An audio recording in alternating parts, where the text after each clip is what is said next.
மக்களே, இன்னைக்கு நம்ம எப்படி ஈஸியா முட்டை தொக்கு செய்யறது தான் பார்க்க போறோம். இது செம்ம சூப்பரா இருக்கும். ரொம்ப சிம்பிளான ரெசிபி. வாங்க பார்த்துடலாம். இதுக்கு கொஞ்சமா 2 ஸ்பூன் எண்ணெய் சேர்த்துக்கோங்க கடாயில. அதுல மஞ்சள் தூள் 1 சிட்டிகை, 1 டீஸ்பூன் காஷ்மீரி மிளகாய் தூள், அதுக்கப்புறமா உப்பு தேவையான அளவு. நான் வந்துட்டு இன்னைக்கு 3 முட்டை எடுத்திருக்கேன். 3 முட்டையை இந்த மாதிரி ஹாஃபாக கட் பண்ணி இதில் போட்டுக்கோங்க. ஃபஸ்ட்டு வந்து இதை நல்லா கொஞ்சம் ஃப்ரை பண்ணிக்கலாம். ரொம்ப ஃப்ரை பண்ணிடக்கூடாது, அப்புறமா ரப்பர் ஆகிடும். ஏன்னா இதுலேயும் ஃப்ரை பண்ணுறோம், நம்ம தொக்குலையும் போடுறோம், ரொம்ப ரப்பர் மாதிரி ஆகிடும். இதை வந்துட்டு வெறும் ஒரு 2 மினிட்ஸ் இந்த சைட், 2 மினிட்ஸ் அந்த சைட், அவ்வளோதாங்க. வச்சுட்டு திருப்பி போட்டுக்கோங்க. இதுலேயே மேலே வந்துட்டு நல்லா பெப்பர்லாம் தூவிட்டு அதுக்கப்புறமா இதை ஸ்லோவில் வச்சுக்கோங்க. ஸ்லோ இல்லைன்னா சிம்மில் வச்சுக்கோங்க. சிம்மில் வச்சுட்டு அதுக்கப்புறமா திருப்பி போடுங்க. ஏன்னா முட்டையும் வெடிக்கும், அதனால தான் சொல்கிறேன். இந்த மாதிரி நல்லா திருப்பி போட்டுக்கோங்க. எனக்கே திருப்பி போட கொஞ்சம் கஷ்டமாக தான் இருந்தது. நீங்கள் திருப்பி போட்டுட்டு அதுக்கப்புறமா ஒரு 2 நிமிஷம், அவ்வளோதாங்க. இந்த மாதிரி முட்டையிலேருந்து நல்லா நுரையாக அப்படியே அது வறுபட்டு வர்றதுனால அந்த மாதிரி வரும். இதில் இருந்த எண்ணெயெல்லாம் நல்லா வடிச்சிட்டு அதுக்கப்புறமா எடுத்துக்கோங்க. இந்த எண்ணெய் வேஸ்ட் ஆகுதுன்னு நம்ம கவலைப்பட வேண்டாம். நம்ம திருப்பி இதே எண்ணெயில் தான் தொக்க செய்ய போகிறோம். நம்ம ஒரு துண்டு பட்டை, சோம்பு ஒரு 1/2 டீஸ்பூன், அதுக்கப்புறமா அதெல்லாம் வெடிச்சதுக்கப்புறமா கொஞ்சமாக கருவேப்பிலை சேர்த்துக்கோங்க. நீங்கள் வந்துட்டு ஃபஸ்ட்டு முட்டை வறுக்கிறப்பவே எண்ணெய் வந்து அளவாக ஊற்றுனீங்கன்னா இதுக்கும் அதே எண்ணெய் கரெக்டாக வந்துடும். இதில் வந்து நான் 2 மீடியம் சைஸ் ஆனியன் சேர்த்துருக்கேன். நல்லா சாப் பண்ணிக்கோங்க, ஃபைனாக சாப் பண்ணி சேர்த்துக்கோங்க. நல்லா வதக்கிக்கோங்க.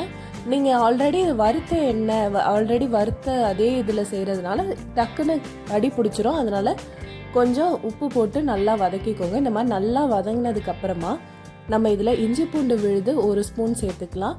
ரொம்ப சேர்க்க வேணாம், 1 ஸ்பூன் போதும். 3 முட்டைக்கான அளவு மட்டும்தான் நான் இப்போ சொல்கிறேன். இதை போட்டு நல்லா வதக்கிக்கோங்க, பச்சை வாசனை போகிற வரைக்கும். இப்போ இதில் நம்ம தக்காளி, அதுக்கப்புறமா பச்சை மிளகாய் சேர்த்துக்கலாம். தக்காளி நான் ஒரு மீடியம் சைஸ் தக்காளி எடுத்திருக்கேன், ஒரே ஒரு பச்சை மிளகாய் எடுத்திருக்கேன். இதில் ஆனியன் வந்து கொஞ்சம் அதிகமாக இருந்தால் சூப்பராக இருக்கும். நீங்கள் வந்து தக்காளியை நீங்கள் அரைச்சும் சேர்த்துக்கலாம். கிரேவி மாதிரி வேணும் அப்படின்னா அரைச்சும் சேர்த்துக்கலாம். நான் வந்து இன்னைக்கு தொட்டுக்கிற மாதிரி, தொக்கு மாதிரி செஞ்சுருக்கேன். அடி பிடிக்குது அப்படின்னா இந்த ட்ரிக்கு ஃபாலோ பண்ணுங்கள். இந்த ரெசிபின்ட்டு இல்லை, எல்லா ரெசிபிக்குமே கொஞ்சமாக தண்ணியை ஊற்றி அந்த அடி பிடிச்சதெல்லாம் எடுத்து விட்டிங்கன்னா அதெல்லாம் கொஞ்சம் சரியாயிடும். காய்கறியும் நல்லா வெந்துடும். இப்போ வந்துட்டு கொஞ்சம் நல்லா வதங்கினதுக்கு அப்புறமா இதில் 2 டம்ளர் தண்ணி ஊற்றிக்கலாம். உங்களுக்கு எந்த அளவுக்கு அது குழம்பா வேணும்னா இன்னும் கூட தண்ணி ஊற்றிக்கலாம். நான் வந்துட்டு தொக்கு மாதிரி செய்கிறேன், அதனால நான் 2 டம்ளர் தண்ணி ஊற்றிக்கிறேன். கரெக்டாக இருந்துச்சு. இதில் சீரகத்தூள் 1 சிட்டிகை, அதுக்கப்புறமா தனியாத்தூள் 2 ஸ்பூன், மஞ்சள் தூள் 1 சிட்டிகை சேர்த்துக்கிறேன். அதுக்கப்புறமா காஷ்மீரி சில்லி பவுடர் 1 ஸ்பூன் சேர்த்துக்கிறேன். உங்களுக்கு காரம் எப்படி எந்த அளவுக்கு வேணுமோ அந்த மாதிரி நீங்கள் சேர்த்துக்கோங்க. தேவையான அளவு உப்பு போட்டுக்கிறேன். ஒரு 1/4லேருந்து 1/2 ஸ்பூன் உப்பு இதுக்கு கரெக்டாக இருந்துச்சு. நல்லா மிக்ஸ் பண்ணிக்கோங்க. மிக்ஸ் பண்ணிவிட்டு இது நல்லா சுண்டி வரணும். நீங்கள் உங்களுக்கு எந்த அளவுக்கு கன்சிஸ்டன்சி வேணுமோ அந்த அளவுக்கு நீங்கள் இது பண்ணிக்கோங்க. நான் இன்றைக்கி நல்லாவே தொக்கு மாதிரி நல்லா சுண்ட வச்சு இந்த மாதிரி கன்சிஸ்டன்சியில் நான் எடுக்கிறேன். சூப்பராக வந்திருக்கு பாருங்கள் கன்சிஸ்டன்சி. இந்த டைமில் முட்டையெல்லாம் நம்ம வச்சிடலாம். இப்போவுமே முட்டைலாம் வச்சுட்டு ரொம்ப நேரம் வேக வைக்க வேணாங்க. இப்போவே ஆல்மோஸ்ட் ரெடி அந்த தொக்கு. முட்டைலாம் ஒரு சைடு வச்சுட்டு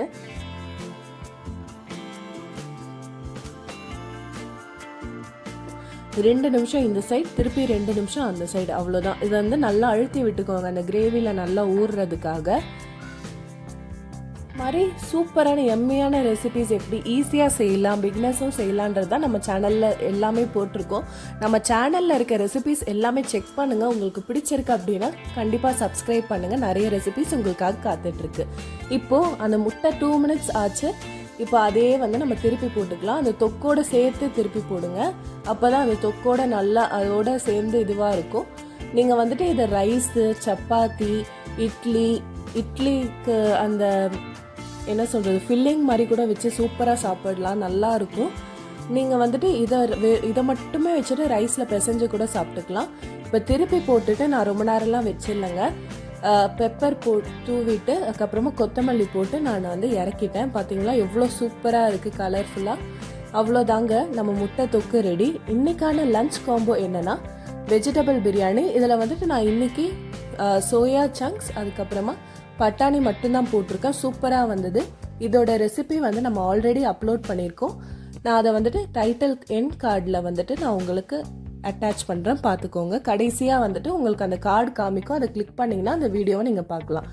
கூடவே கோபி 65 இனிமேல் நம்ம வீடியோ போட போகிறோம். அதுக்கப்புறமா இந்த முட்டை தொக்கு, அவ்வளோதாங்க. சூப்பரான எம்மி முட்டை தொக்கு ரெடி.